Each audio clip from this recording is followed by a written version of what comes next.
Give me the Bible, star of gladness gleaming, to cheer the wanderer lone and tempest-tossed. No storms can hide that radiance peaceful beaming, since Jesus came to seek and save the lost. Give me the Bible, holy message shining, thy light shall guide me in the narrow way.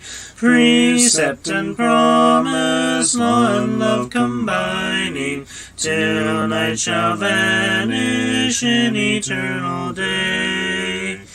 Give me the Bible when my heart is broken, when sin and grief have filled my soul with fear. Give me the precious words by Jesus spoken. Hold up faith's lamp to show my Savior near. Give me the Bible, holy message shining, thy light shall guide me in the narrow way. Precept and promise, law and love combining, till night shall vanish in eternal day. Give me the Bible, all my steps enlighten, teach me the dangers of these realms below. That lamp of safety o'er the gloom shall brighten, that light alone the path of peace can show. Give me the Bible, holy message shining, thy light shall guide me in the narrow way. Precept and promise, law and love combining, till night shall vanish in eternal day. Give me the Bible, lamp of life immortal, hold up that splendor by the open grave. Show me the light from heaven's shining portals, show me the glory gilding Jordan's wave. Give me the Bible, holy message shining, thy light shall guide me in the narrow way. Precept and promise, law and love combining, till night shall vanish in eternal day.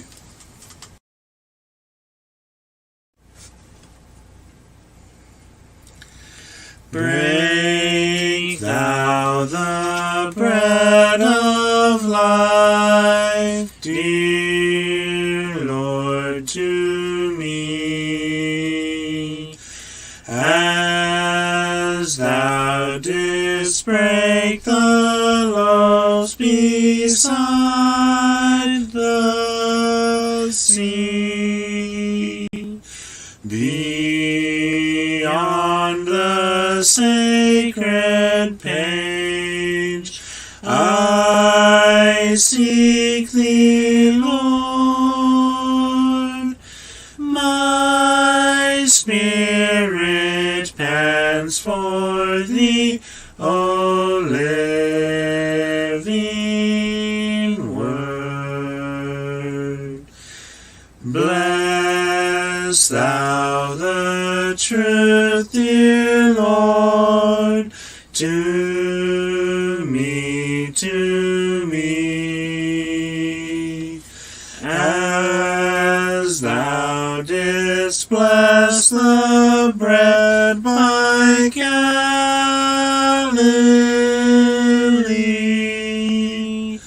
Then shall all bondage cease, all fetters fall, and I shall find my peace, my all in all.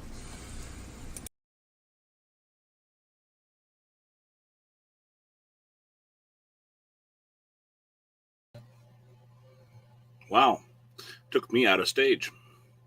Don't know why. Good afternoon. Let's edify one another, shall we? I apologize for being late. It has been one of those. Yes. You were saying?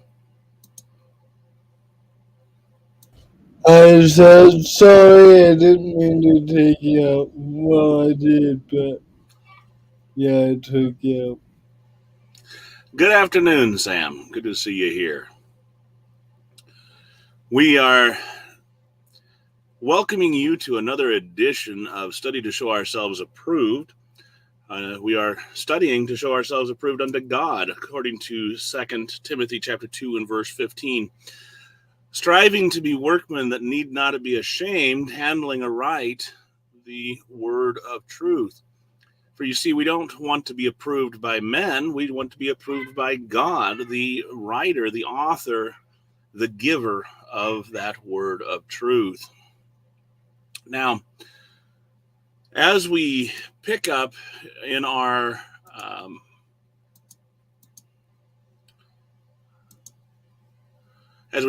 studies, we're in Genesis chapter 20 and verse 1. We have just witnessed, according to the book of Genesis, our book of beginnings, we have just witnessed the removal of the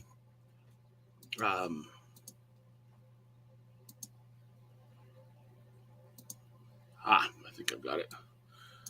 Removal of the I'll think of it yet. Whole area of Sodom, Gomorrah, the cities of the plains around the Dead Sea.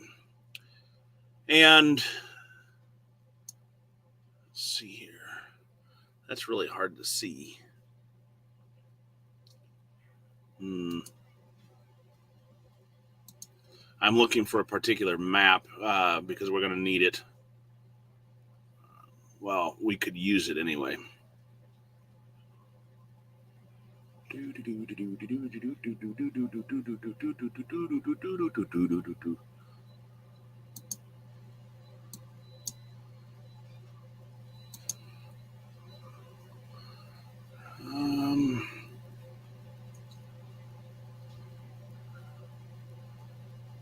One of these is going to have what I'm looking for.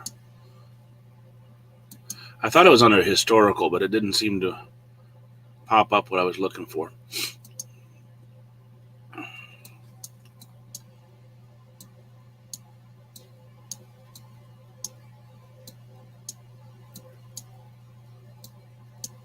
Okay.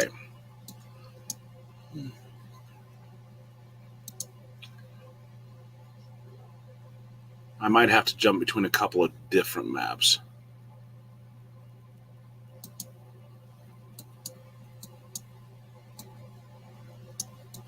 Ooh.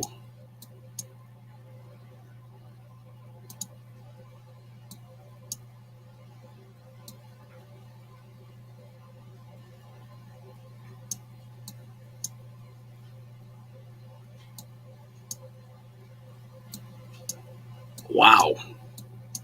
Okay. Yeah, that ain't gonna help. Anyhow, so we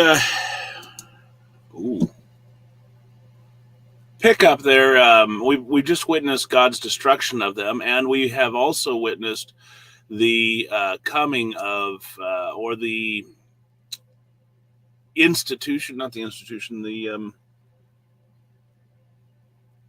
what's the word I'm looking for? The lineage of Moab and was it Midian?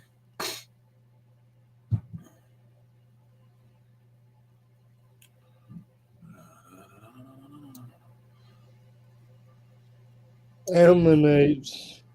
The Ammonites. There we go. Thank you.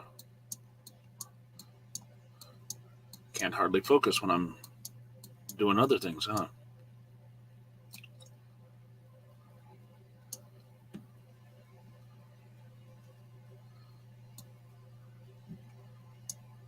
All right. Let's see if I can minimize this just a bit. All right. Good. So, we've got Sam. Alicia says, hello, Carol and Maureen. Hi, Debbie and Sam. So we're going to pick up here in Genesis chapter 20 and beginning verse 1. Abraham's journeying from where he's from Mamre, where he's been overlooking the cities of the plain, overlooking the destruction of Sodom, Gomorrah, and the cities of the plain. Let's see if I can share another. And he, whoops, let me start that over again before I go to the other one. And he goes toward the south country, dwells between Kadesh and Shur, journeyed and sojourned in Gerar. Do you want me to get the Bible and you can just do the maps? That'd be all right. Give me a moment to... Well, Debbie, we'll put you on our prayer list. We're glad that you're here. All right, sorry. And I empathize with you, Debbie. I don't feel good either. My head is pounding, feels really, really tight, but I'm here. I've been kind of having a do nothing day myself, too. And CJ doesn't feel good. He's been sick. O'Shea has been sick. We just got about, just got kind of the blah going all around. No, I'm not going to do that again for you, CJ. I gotta get my screenshot button right in my fingertips. Yeah. You can, if you want it, you're going to have to go back and watch the video. That's right. Yes, Debbie, we're a bunch of sickos. One might even say we're a bunch of psychos, but anyway. Come on, load. So while he's doing that, we're going to go ahead and continue reading. Now, when he comes into Gerar, in this area between Kadesh and Shur, he again tells the tale of Sarah, his wife, saying that she is his sister. Now, we've kind of said this before. That's not exactly a lie. It's actually the truth. But he's using the truth to conceive or to deceive. So he says of Sarah, she is my wife, and Abimelech, the king of Gerar, happens to see this beautiful woman who's 90 years old and named Sarah, and he's like, I want her.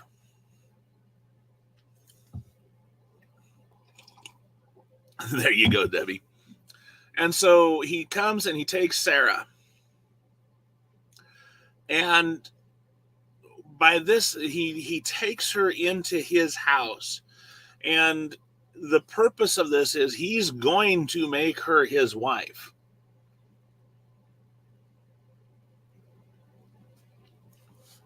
That's the idea behind him taking Sarah. I want you to pause a moment and think of just about how beautiful a woman Sarah must have been, that this king sees her at 90 years old and desires her.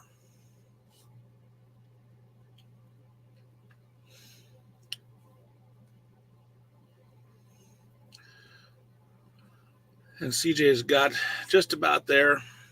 Now, I want to show you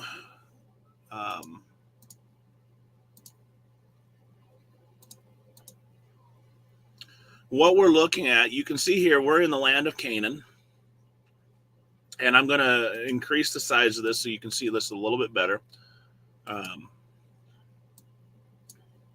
So we have Jerusalem, and that's the land of that's the high city of the Jebusites. Remember, it's ruled by Melchizedek, king of Salem.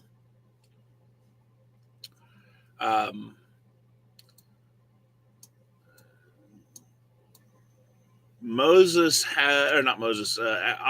has been, I'm trying to remember where the plains of Mamre, I believe it's up in this area. Well, there's Shechem, so we're up in this area anyway. So we have Shechem, we have Succoth.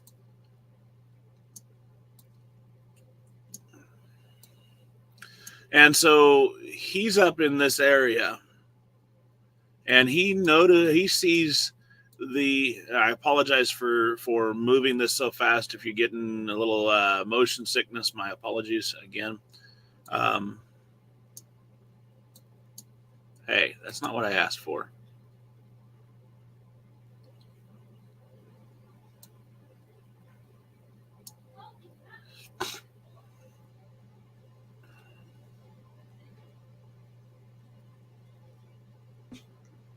You are running KJV?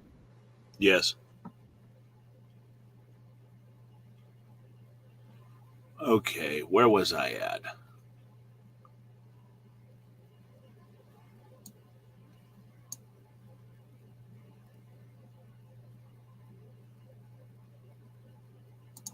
This is where I was at. Yeah.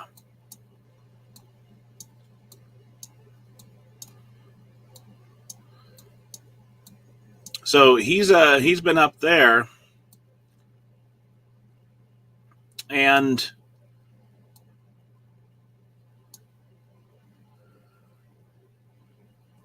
we know that well, the land of the cities of the plain were down in this area.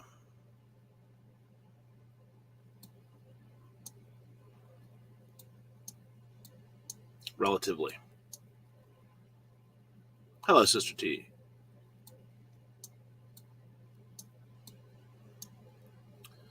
Because there's the Vale of Siddim, where we had the battle between the five kings of the cities of the plain and the kings of the four kings. I wish I could remember their names right at the moment. Anyhow, so there's the Vale of Siddim down here. And so Abraham's up near this area.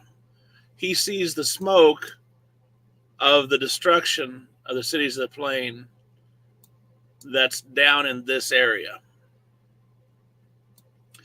Which, we look at this and say, well, that doesn't look like there's much of a plain there, because you can see all the hills and stuff in that area. And that's right.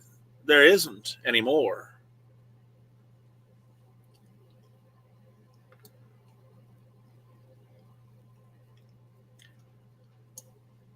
But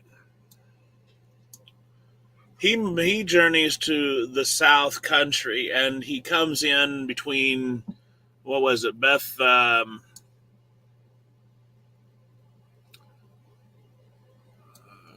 between Kadesh and Shur.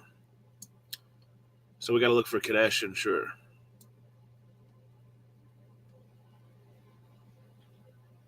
Well, I don't see it on this map. But here's Gerar. And what we notice about Gerar is its position, which is over near the coast. It is in what is known as the land of the Philistines, or the land of Philistia. You're having a little trouble over there, aren't you, CJ? Yes, and I do not know why. Hey, Skylar. I don't know why I'm having trouble getting it staying connected.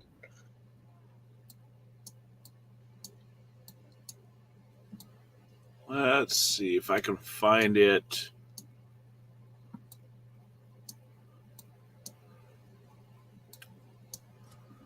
Yeah.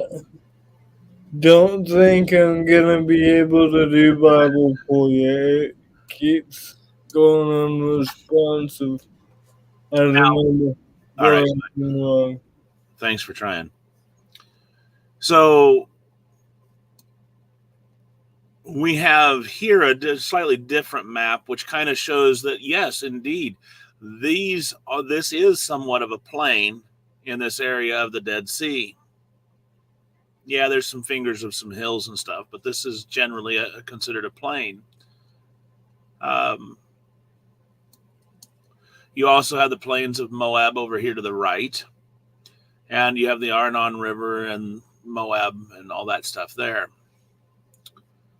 I want to see if I can move up a little bit and find this one's so busy. This is it did transfer over, didn't it? Yeah, okay, good. This is a map of places mentioned in the Bible. And I'm going to see if I can maybe make that a little bit bigger. There's the Sea of Galilee, Gennesaret, or Chinnereth, or Kinnereth. So now we look.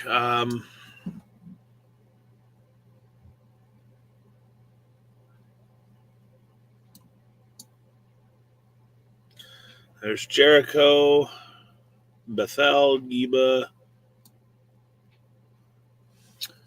I don't want to spend too much time on it. Too much more time on it, I should say. I was hoping it would show me the exact spot, but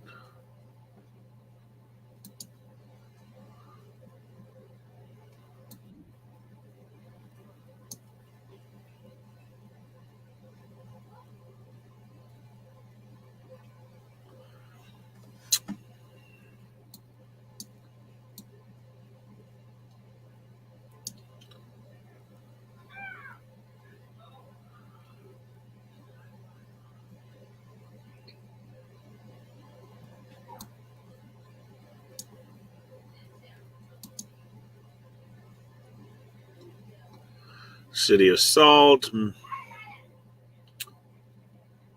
Bethlehem. Okay. So anyway, so he comes down over here into which was part of the tribe of Simeon, but was never fully claimed into the area of the Philistines. And this is Gerar. There's Gaza. And you might remember some of these other names, Beersheba and Eshtal, etc., Ashkelon. And he's there, and that's where Abimelech is. And remember this place because this is going to play an important part, not just in Abraham's life, but also in Isaac's life. And later, of course, in David's life. But this area here around Gerar is where Abraham settles, and this is also the area where he builds or digs wells. So I want to see if I can switch screens, but I don't think it's going to let me. Share screen, window, boom. Share.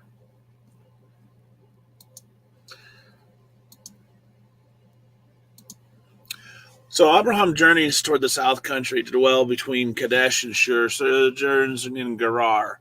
Abraham says of Sarah, she's my wife. Abimelech, with that understanding, sends and takes Sarah and is going to make her his wife. But God comes to Abimelech in a dream by night. Now, remember, we're under what dispensation? Does anybody know?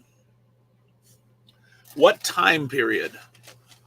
If the If the earth is divided into 3 time periods, what is the time period we're under right now? That we are under, you and I.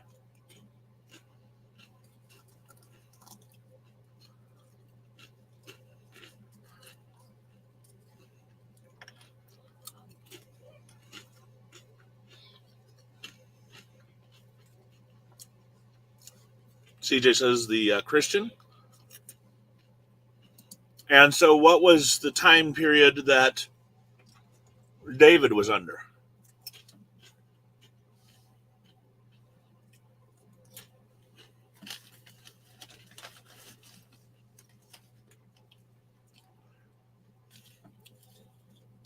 Skylar's not sure. That's okay. We're not.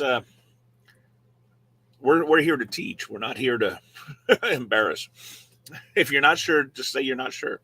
We're okay with that.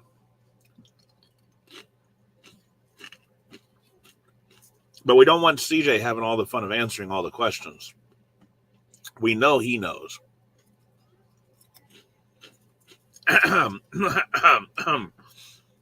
Sorry, there's no such thing as teacher's pet in this class.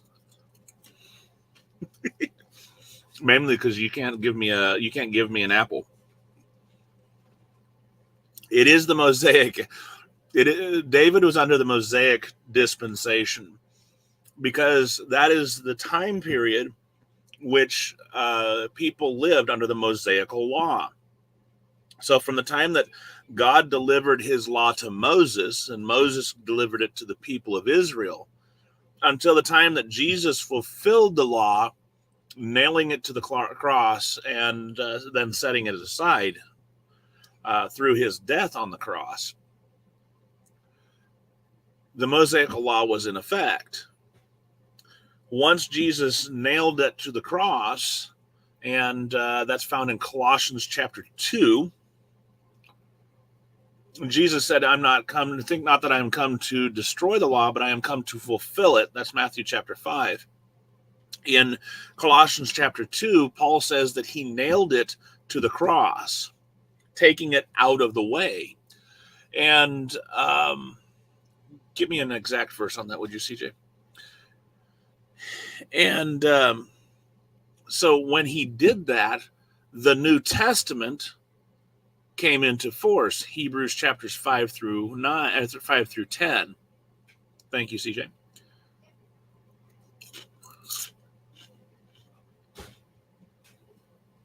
And so the new covenant comes into force. We're under the Christian dispensation. So what was the dispensation prior to Moses?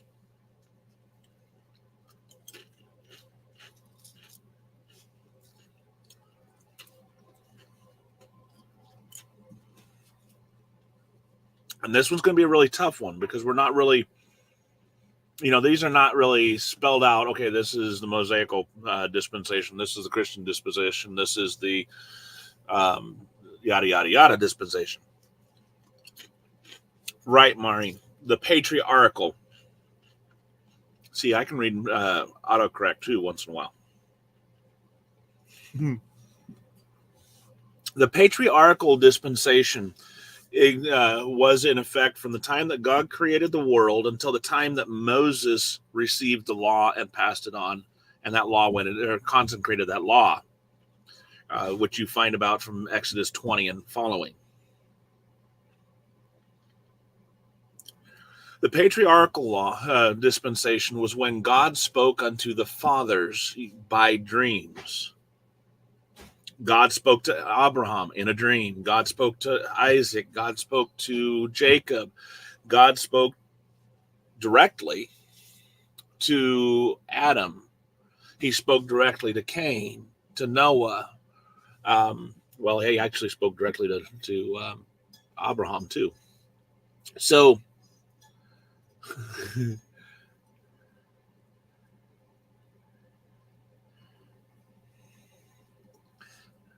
you do not spell it fatratol. Patriarchal. Patriarch means father, by the way. You have patriarch, you have matriarch, father and mother. So The patriarch period is when God spoke directly to the fathers. And here we have an example of God speaking to not someone of the Israelite lineage, not of the Hebrew lineage. He spoke to someone outside of the lineage of Christ or the lineage of the chosen people. He spoke directly to Abimelech. And he spoke to him in a dream and by night. And he said to him, "Behold, you are a dead man. For the woman which you have taken, she is another man's wife."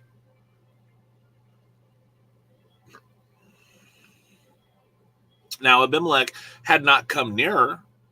Remember, I said he was preparing to take her as his wife.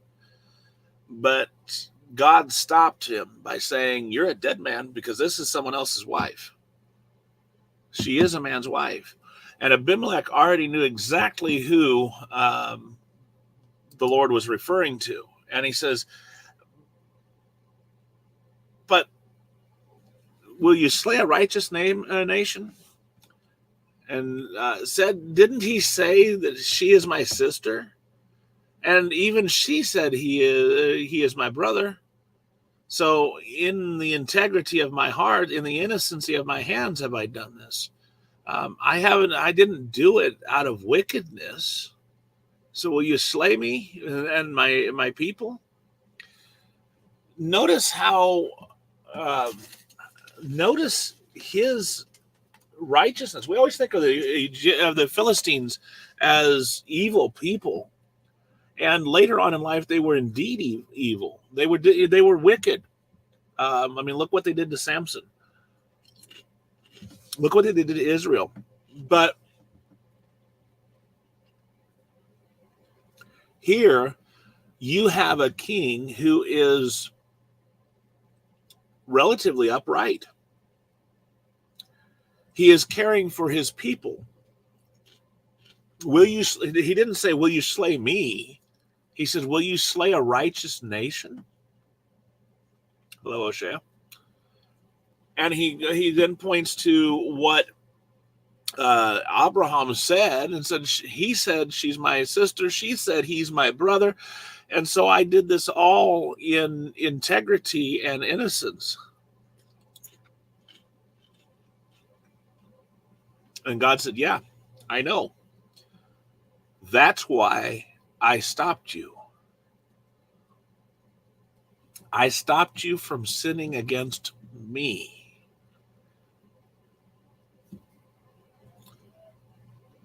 Not every person out there was wicked. We get the wrong impression that just because they weren't the Israelites, they were all automatically wicked.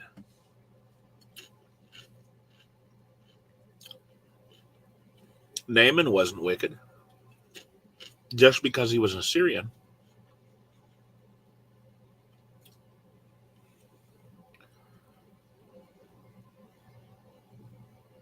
The widow of Zarephath wasn't wicked, even though she wasn't an Israelite. And so we look at this and we can see that there were righteous people outside of the nation of Israel. And God spoke to Abimelech and said, "I stopped you from sinning against me. I stopped you from committing a sin, and that's why, therefore I said to you, do not touch her. Therefore suffered I thee not to touch her. Now, therefore, restore this man his wife, because he is a prophet." Ruth and Rahab, good points, Sam.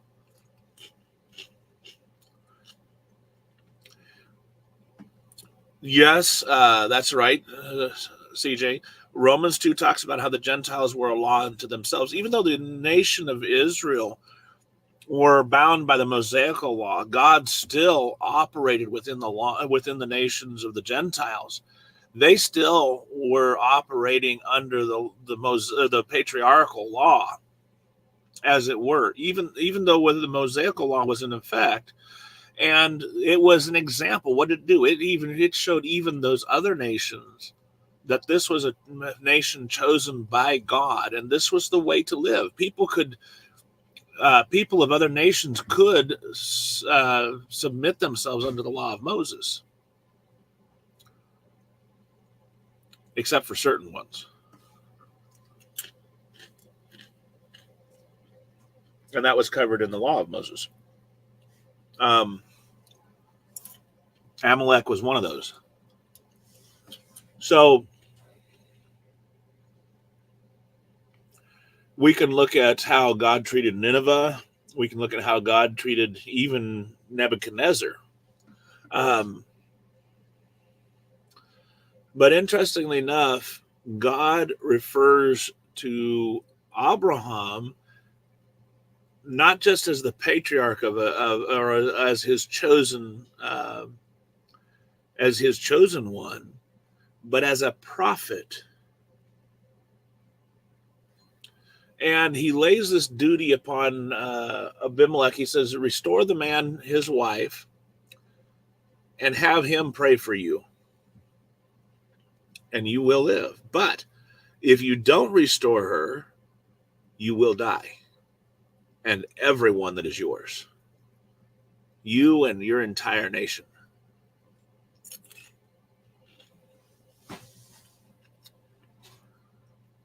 So Abimelech arose early in the morning, having been given this choice by God. He takes it very seriously. Melchizedek. Yes, he was a priest of the Most High God. And again, we're looking at under the law, under the patriarchal law. I just wanted to point out that we get the idea that these nations, all of these nations, everyone that was under, was these people were all wicked. Well, not necessarily. Abimelech was a righteous king. He was someone who looked after his people. God spoke to him directly and said, do not sin against me. Just want to throw that out there. So Abimelech rises early in the morning, calls his servants, and told him, right? That's a good, it's a kind of a cool correlation. And shows that entire family, there have been mediators throughout that entire family. Therefore, Abimelech rises early, calls all of his servants, lays it out before them.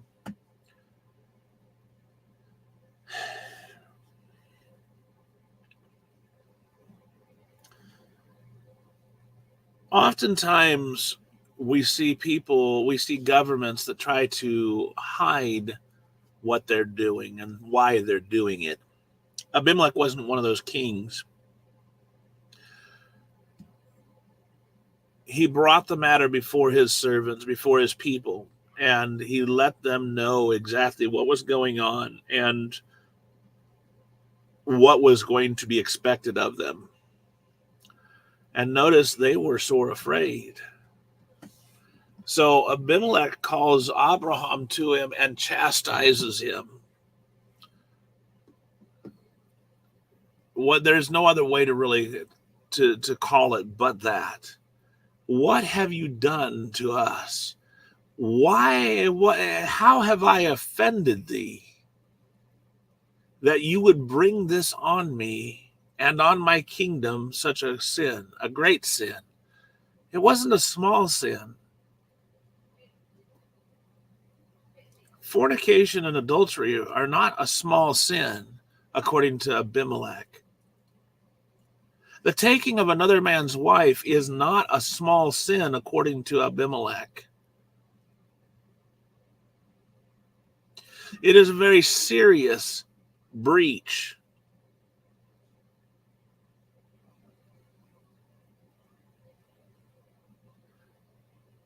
What have you done unto us? How have I offended you that you would bring this upon me? And this great sin upon me and my kingdom. You have done stuff that should not have been done, that ought not to have been done, ought not to be done. Now tell me, what other word would you use to describe this but a chastising?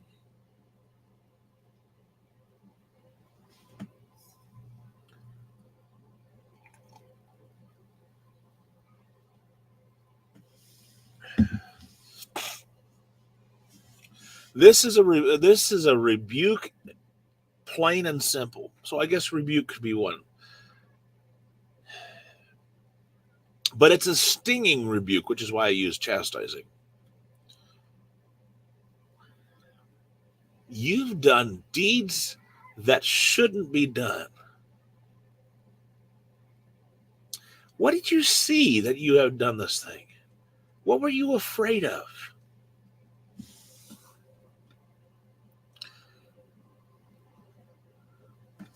Now, Abraham says, because I thought surely the fear of God is not in this place, and they will slay me for my wife's sake.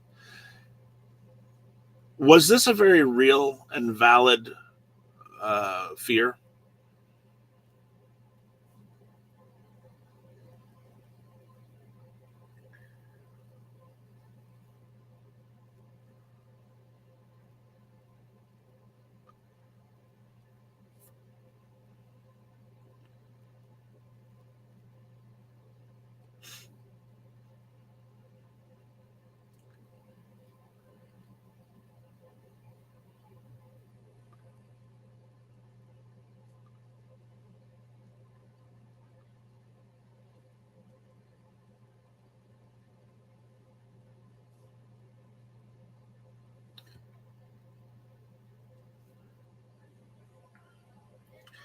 Sam, put aside your hindsight for a moment. Would this be a very real and valid fear to you?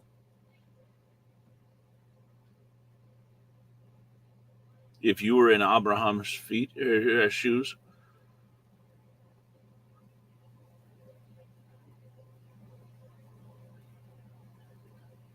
When we look and we read the scriptures, we have to lay aside our 21st century glasses and look at it from their perspective.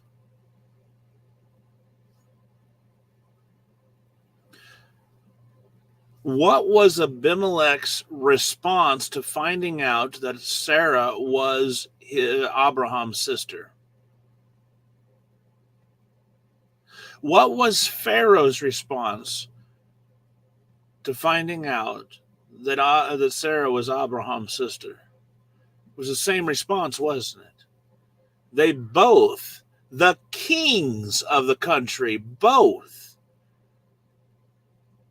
sent and took Sarah into their homes. Was it a question about trusting God? Yes.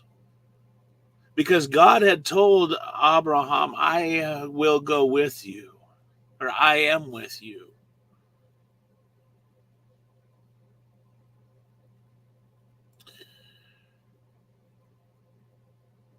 But does that mean that every person that you encounter is going to fear God?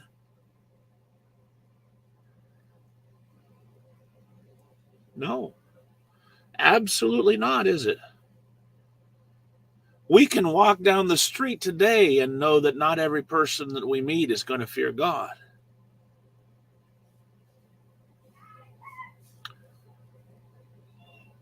So we need to lay aside our judgment of Abraham and understand that this was a real and valid fear, and one that you and I would have succumbed to, more than likely, given the same scenario.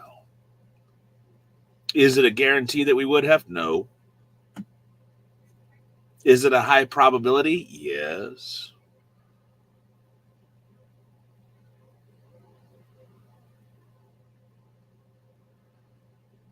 Does that mean Abraham was right in doing what he did? No. because ultimately God had been with him up to this point. Why would he continue in this? Now, Abraham explains, yet indeed she is my sister. This is something he didn't explain to the Pharaoh. She is my sister. She is the daughter of my father, but not the daughter of my mother. And she became my wife. So she is actually Abraham's half sister by our standard today. It was according to culture and time, culture and culture, societal norms, that was far enough removed that they could marry.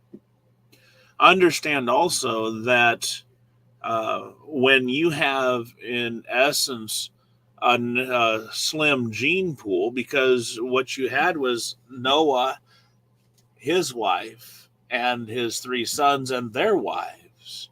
That's a pretty narrow gene pool from which to populate the entirety of the world. There's going to be a lot of intermarrying. One might say everyone was related. And still is. It just depends upon how distant you want to go. So she's the sister of Abraham, and we find out exactly how.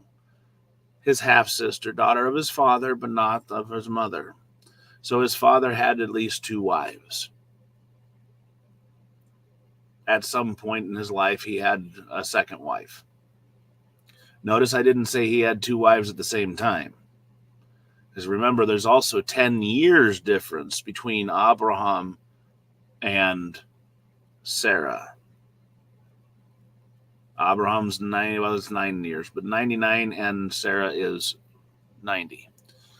So it came to pass when God caused me to wander from my father's house, that I said unto her, this is the kindness which you shall show unto me at every place whither we shall come, say of me, he is my brother. So Abraham explains to him, okay, I do not know whether the fear of God is in any place I go. And so I had her, from the time that we left my father's home, I had her say,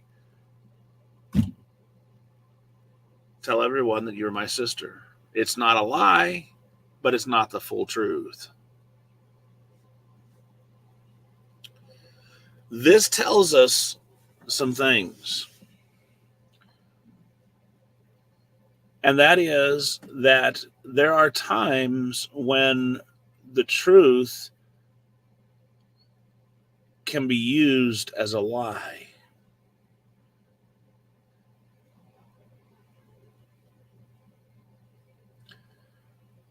When that happens, when it happens, it is when we use the truth to deceive another person.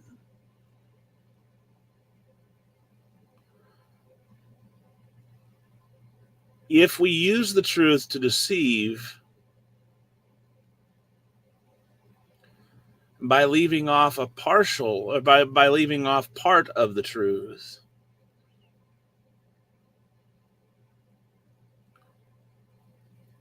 is it acceptable? CJ says, like in Genesis 3, that's where the serpent, in his deception, or in his efforts, he deceived Eve by adding one word.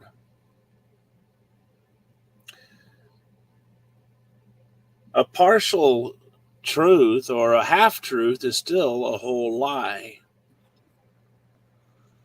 And it was true that Eve didn't drop dead after seeing Adam ate the fruit, but they would die later. But it's also true that she died the instant she ate that fruit. Yeah. You see, you see, there was, God didn't say that they were going to, how they were going to die, only that they were. And the minute you sin is the minute that you enter into what is known as a spiritual death.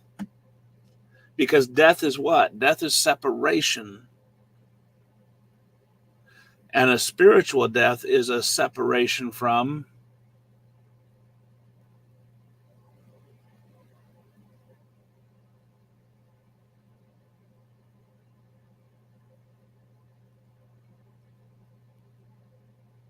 anybody? What is spiritual death?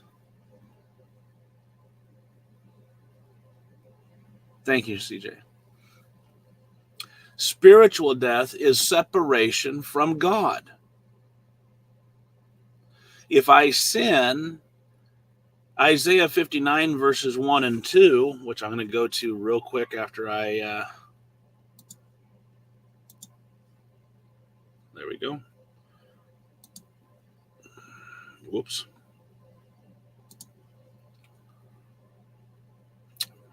Behold, the Lord's hand is not shortened that it cannot save, neither is ear heavy that it cannot hear, but your iniquities have separated between you and your God, and your sins have hid his face from you that he will not hear.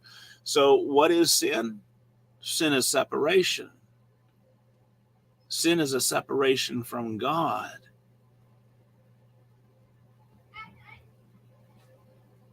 Sin is spiritual death. Thank you, Sam and Maureen. So, Adam and Eve, the minute they ate the fruit, they committed sin, they died. A partial truth, a half-truth, is still a whole lie because you have used that partial, that half-truth, to deceive. So the intention behind the half-truth is important. So Abimelech then takes sheep, oxen, men servants, women servants. He gives them unto Abraham, restores Sarah, and sends him away, basically. He says, behold, my land is before you. Dwell where it pleases you. Just go away. And he chastises Sarah now. He says, I have given your brother 1,000 pieces of silver. One might say this would have been tantamount to a bride price. But it was also a redemption. Because remember, what did God tell Abimelech to do?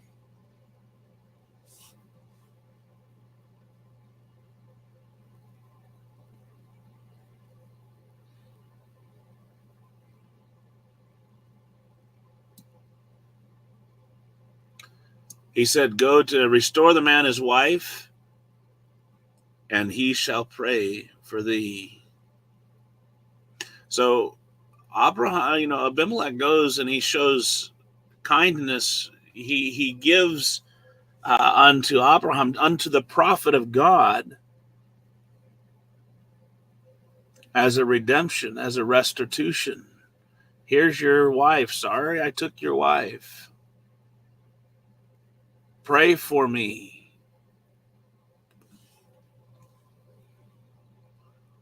And he says unto Sarah, I've given your brother 1,000 pieces of silver. He is to you a covering of the eyes unto all that are with thee and over with all others.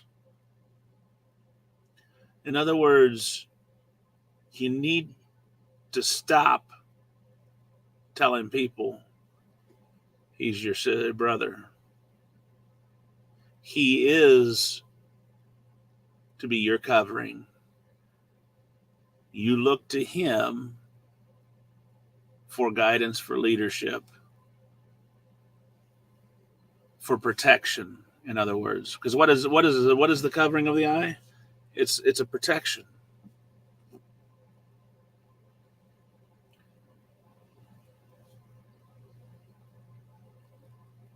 And thus she was reproved. So he chastises her by saying, you need to look to him for your protection and stop protecting him.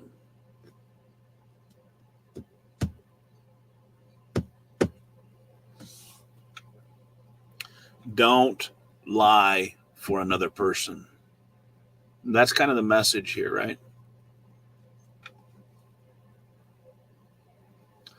And what does Abraham do? He prays unto God. God heals Abimelech, Abimelech's wife, Abimelech's maidservants, and they bear children. For the God had closed up all the wombs. Now imagine Abimelech sees Sarah. Hey, she's really beautiful. I'm going to have her for wife. So he takes her. We don't know. I mean, there's nothing said about, one, how long she was in his house. Two, whether or not he sought his brother, sought Abraham's blessing in this taking. Sounds almost like he just simply came in and took her. Even though I just got done saying earlier that he was righteous, there are still questions. And we do know that from the time that he took Sarah to the time that Abraham prayed for Abimelech and all of his kingdom, that the women of the nation, of that kingdom, were unable to bear children. Specifically, rather, the women folk of all of Abimelech's house. Now, imagine if you were a pregnant woman under Abimelech's purview, and it was your time to deliver, and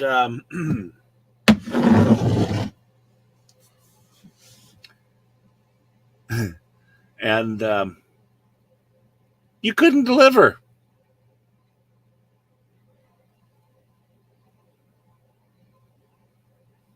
That'd be kind of a scary situation, wouldn't it?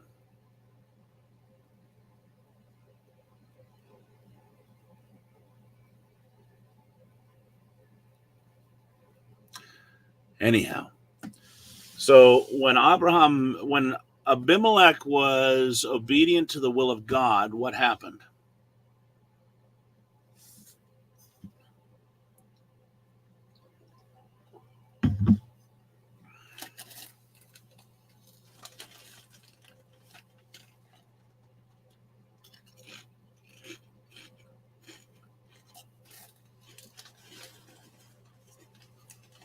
When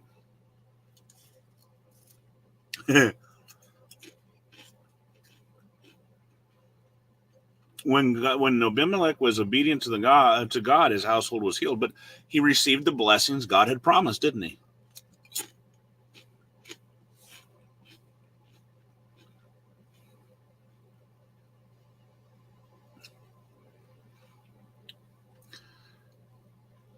And thou shalt live.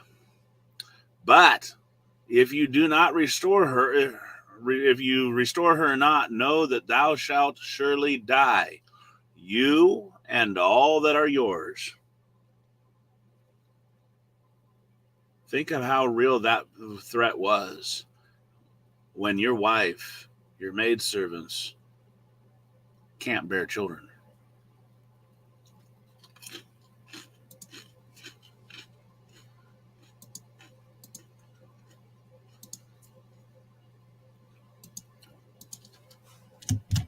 Hopefully you have been edified through our time, our study here today, as we strive to study to show ourselves approved unto God. Whoops. It is our hope and prayer that you have been, and that you will continue to meditate upon the words of God's word. As we continue our journey next week, we'll pick up in Genesis chapter 21, and we continue our study of beginning at the beginning. Keep studying to show yourself approved. I'll see you then. God bless.